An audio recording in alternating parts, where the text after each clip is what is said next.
вами тележурнал Offroad Drive. Взгляд на мир с высоты дорожного просвета. Евротриал 2008. Шведы взяли норвежскую высоту.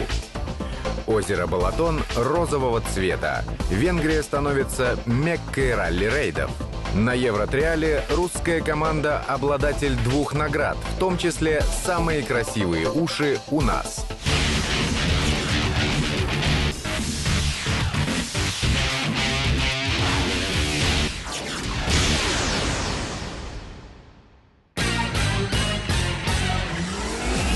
Брокеландшея, Норвегия. Трасса Евротриала 2008. Норвежские фьорды штурмуют более 130 машин из 10 стран. И российская команда по джип-триалу из 12 экипажей. Россия очень большая, так же, как и ваши машины. Русские даже более агрессивны в соревнованиях, чем норвежцы, но им не хватает опыта. Ставка на хозяев поля оправдалась лишь в первый день. Опытные северяне прошли 16 секций без помарок и поломок. Очень трудная гонка. Соперники так выросли, и за первое место трудно бороться даже на родном треке. Действительно, господин Терье уступил позиции шведам. На 12-й секции заключительного дня игра, по его словам, закончилась сходом с гонки. На первом этапе соревнований российская команда не досчиталась вертолета, прототипа оригинальной конструкции под управлением Сергея Ерохина, но механика была ни при чем.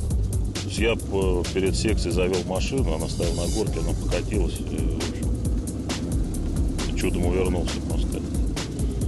Вот. То есть надо все равно смотреть, потому что очень много зрителей, и всем интересно. Машины были очень интересны. Поэтому очень много народу около них было всегда, и все что-то там фотографировали, рассматривали. Ну, скорее всего, из-за этого все произошло. Несмотря на потерю, наши выступают во всех классах. От оригинального, это обычные внедорожники, до класса прото, монстров, специально построенных для джип-триала. Трактор Лысаковых оказался прототипом самой оригинальной конструкции, хотя и с трудом помещался в ворота норвежских секций. На нем ехалось очень тесно, очень часто деревья наставлены и ворота с вешками. Так хорошо ехалось. Когда между вешками можно протиснуться, тогда удобно. Едет везде, но развернуться сложно. Слишком крупные размеры, разбортированное колесо и мелкие технические проблемы хоть и помешали русскому трактору занять высокое место, но показали, что технический расчет все же был правильным. Двигатель 500 лошадиных сил позволяет ей преодолевать практически любые препятствия, абсолютно на любой поверхности. К сожалению, маневренности на компактных трассах Норвегии нам было явно недостаточно. Маневрировать на норвежских дорожках было сложно всем. Трассы Евротриала в этом году характером каменного рельефа похожи на финские 2 года назад. Но норвежский рельеф отличается большей крутизной, а также наличием большого количества торфяного грунта. В соответствии с командной тактикой наши экипажи не бросались сразу в секции, а в основном изучали оптимальные траектории прохождения на ошибках соперников. Трассы получились очень интересные, гораздо сложнее, чем бетонные, но при этом гораздо менее предсказуемые. То есть ты не понимаешь до тех пор, пока не заедешь на препятствие, как себя будет вести машина. Там, где ты ожидаешь твердый грунт, оказывается, просто пыль была насыпана, там полуметровая такая яма, прикрытая пылью, да, и машина туда ухает и, значит, моментально переворачивается. Сергей Щетинин на своем Гелендвагене ни разу не упал, хотя пару секций прошел буквально на 2 колесах. Урожай по неваляшкам, как говорят триалисты, в первый день собрал капитан команды Антон Филимонов. День так, передний туда, против день развернул. Передний колес, передний спорт. Моя Ну я только что проехал, Вань, так что ты рассказываешь? траектория неправильно выбрана. Машина Антона принципиально новой конструкции с заднемоторной компоновкой 2 раза исполнила эффектные уши, хотя в остальных секциях забиралась буквально на отвесные стены. Это была чисто пилотажная ошибка, траектория была абсолютно убийственной. Я просто хотел проверить, удержусь ли я. Не удержался, в общем, я не должен был. По правилам, экипажи не должны задевать вешки, ленточки и сдавать задним ходом. Все это штраф. Но перевернувшийся экипаж при хорошем техническом состоянии может продолжить соревнования. Математика в Евротриале своя. Выезд на секцию — это 500 штрафных очков. А так у нас получается только невзятые ворота. Это получается, соответственно, наверное, да, 150 очков. 200 очков. К 6 часам вечера все секции гонки закрыты. Экипажи отправляются в лагерь на техническое обслуживание.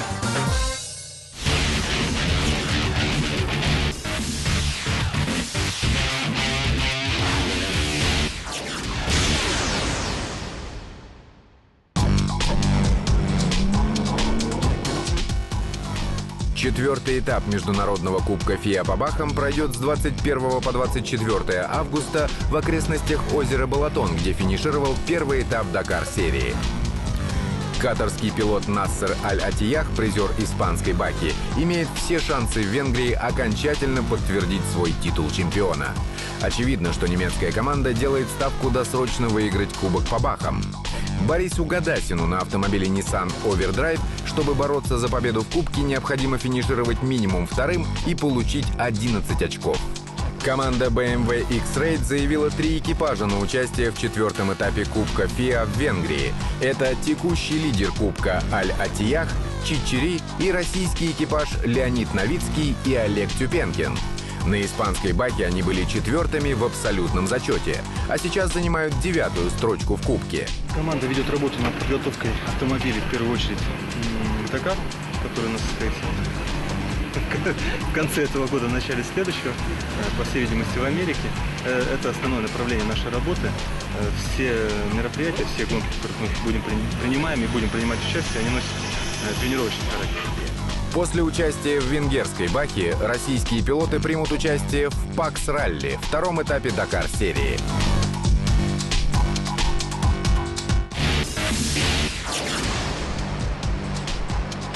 Самый большой автогигант отечественного автопрома в этом году отмечает свой юбилей. Основной линией в истории этого завода всегда был выпуск полноприводных автомобилей, которые были призваны покорять наше родное бездорожье. Сегодня на новом конвейере гиганта нет людей, все операции выполняют роботы, а результатом экспериментов инженеров и конструкторов стал выпуск нового седана. Внешне, да и внутренне, он похож на своего американского прародителя с 2-литровым двигателем и сердцем в 141 лошадиную силу. Но пока этот полноприводный новичок почти весь состоит из начинки иностранного производства. Правда, его создатели обещали со временем полностью перейти на все родные комплектующие. Удастся ли им это сделать, покажет время. А пока в юбилейный год с конвейера сходит новый полноприводный седан.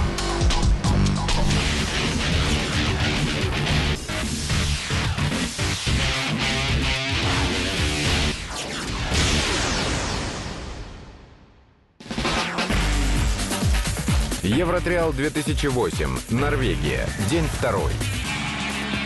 Евротриал – командное соревнование. 27 участников в каждой группе приносят очки в копилку сборной страны. Класс «Оригинал». Наша Нива, хоть и без бампера, не осрамилась перед державами. 19-е место. Тяжело входит поворот, большой радиус разворота. Соответственно, из-за этого очень много приходится крутиться, сдавать назад.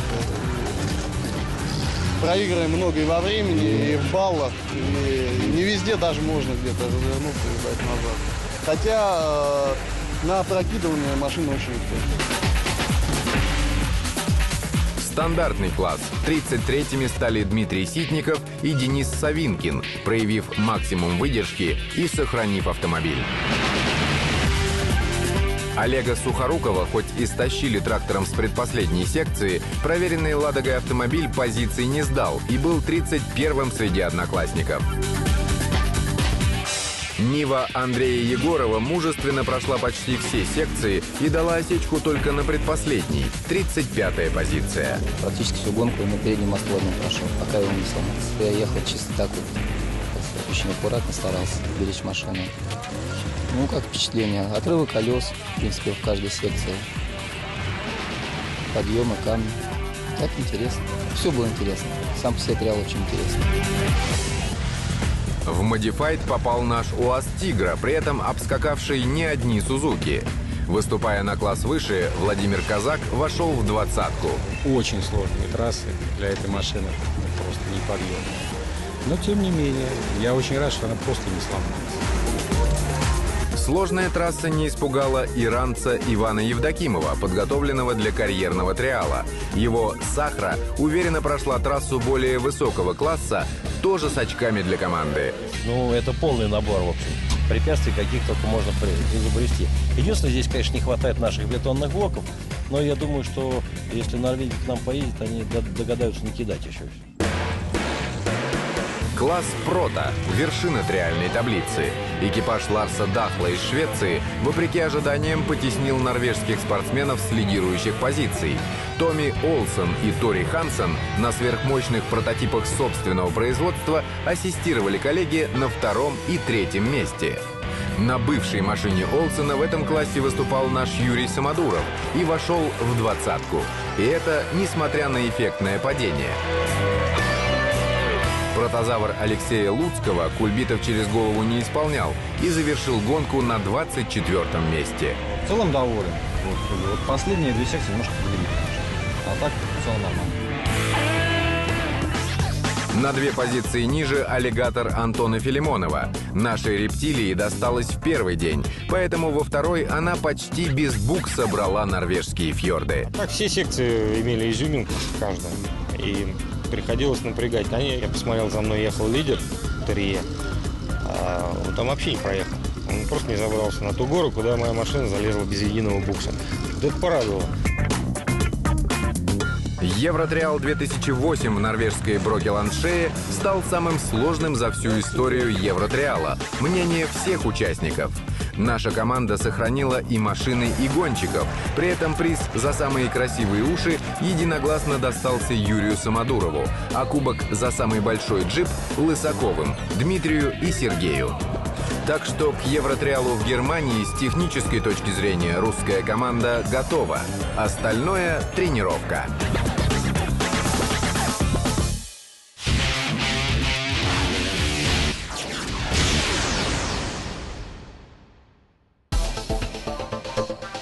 Скоро. Джип-триал вновь перебирается в Подмосковье. Чемпионат России. Наши горки после фьордов. Карелия Трофи. Как сделать из спортивного соревнования настоящее приключение. Это был тележурнал Off-Road Drive. Взгляд на мир с высоты дорожного просвета. Всем полного привода.